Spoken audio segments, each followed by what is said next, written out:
Waalaikumsalam warahmatullahi wabarakatuh. Sebelum belajar kita absen dulu ya. Siapa yang gak hadir? Faiz. Fajar, kenapa Fajar? Apa? Apa? Siapa lagi yang gak hadir? Alvin. Alvin, kenapa Alvin? Ya, terus Adit, kenapa? Sakit? Sakit. Ya, terus siapa lagi? Faisal. Faisal, kenapa Faisal? Semoga yang lagi sakit diberikan kesembuhan oleh Allah Subhanahu wa Ta'ala. Amin ya Allah ya Rabbal alamin. Sebelum memulai pelajaran, kita akan membuat kesepakatan kelas dulu ya. Pas belajar sepakat untuk tidak tidak makan atau minum, tidak berat, harus aktif, harus kondusif. Siap. Di sini kita akan membahas tentang iman kepada kitab-kitab Allah, menjadi generasi pecinta Al-Quran yang toleran. Sebelum memulai ke pelajaran, Ibu ada pertanyaan nih. Mengapa Allah menurunkan kitab-kitab kepada para rasul? Siapa yang bisa menjawab? Ya, dari Agar manusia memiliki pedoman hidup yang benar, mengetahui perintah dan larangannya, serta memperoleh petunjuk dalam mencapai kebahagiaan dunia dan akhirat. ya, tepuk tangan untuk Ibu. Terima kasih, jawabannya sangat bagus, luar biasa. Selanjutnya pertanyaan yang kedua. Apa yang membedakan Al-Quran dengan kitab-kitab Allah sebelumnya? Siapa yang bisa menjawab? Ya, Yusri ya? Al-Quran adalah kitab terakhir yang diturunkan oleh Allah kepada Nabi Muhammad, bersifat sempurna dan berlaku untuk seluruh umat manusia hingga akhir zaman, serta dijaga keasliannya oleh Allah SWT. Ya, bagus. Tepuk tangan untuk Yusri. Terima kasih jawabannya Yusri, sangat bagus sekali ya. Selanjutnya pertanyaan yang ketiga. Bagaimana cara kita menunjukkan keimanan kepada kitab-kitab Allah dalam kehidupan sehari-hari? Siapa yang bisa menjawab? Ya, Isya. Dengan membaca dan memahami isi Al-Quran, mengamalkan ajarannya, menghormati kitab suci dengan agama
Mendidik manusia menuju kebenaran dan berbuat baik dunia akhirat. Namun Al-Quran adalah kitab terakhir dan paling sempurna yang menjadi tujuan bagi seluruh umat manusia. Kalau kitab lain akan ada expirednya, berlakunya pada masa siapa? Kalau Al-Quran tidak. Al-Quran berlaku untuk sepanjang zaman atau sepanjang masa. Nah, setelah ibu memaparkan materi ini, ibu mau bertanya kepada kalian, sudah paham apa yang dijelaskan? Sudah. Alhamdulillah. Setelah kita mempelajari materi tentang meyakini kitab-kitab Allah dan menjadi generasi yang toleran, kalian sudah paham apa yang dijelaskan tadi? Alhamdulillah. Kalau sudah paham, ibu mau bertanya, mengapa Allah menurunkan kitab-kitab kepada para rasul? Ada yang bisa menjawab? Coba angkat tangan. Ya, angkat. Sok. Taurat diturunkan kepada Nabi Musa, Ya. Zabur diturunkan kepada Nabi Daud, Quran diturunkan kepada Nabi Isa, Ya. Al-Quran diturunkan kepada Nabi Muhammad SAW. Ya, tepuk tangan untuk Anda. Kalian hebat sekali. Sekarang pertanyaan yang selanjutnya. Sekarang pertanyaan yang selanjutnya, yaitu sebutkan contoh perilaku yang mencerminkan keimanan kepada kitab-kitab Allah dalam kehidupan sehari-hari. Siapa yang bisa menjawab? Ya, Fitri. Baca Al-Quran secara rutin, Ya. maknanya, mengamalkan ajaran ada di dalam Al-Quran. Ya. Kita agama lain, kita toleransi dan agama lain. Ya, tepuk tangan untuk Fitri. Kalian hebat luar biasa ya. Sekarang kita akan berdiskusi ya. Kalian kan tadi sudah dijelaskan, dipaparkan, sudah paham, sudah mengerti kan ya. Selanjutnya kita akan berdiskusi tentang 4 kitab ini. Berarti kalian dibagi menjadi 4 kelompok. Masing-masing kelompok mendiskusikan tentang, kalau kelompok 1 tentang kitab Taurat. Kalau kelompok 2 kelompok 3 Injil. Al-Quran. Silakan kalian bagi menjadi 4 kelompok.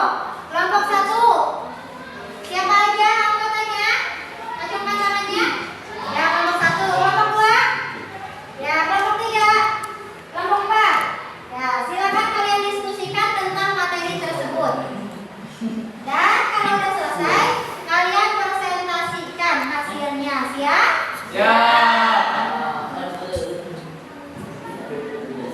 Sudah? Kitab Taurat diturunkan kepada Nabi Musa, bahasa aslinya bahasa Ibrani. Isi pokok ajaran tauhid, hukum-hukum syarat, garis, pedoman hidup bagi umat Nabi Musa. Tujuannya menuntut umat Bani Israil agar beriman kepada Allah dan hidup sesuai hukum Allah.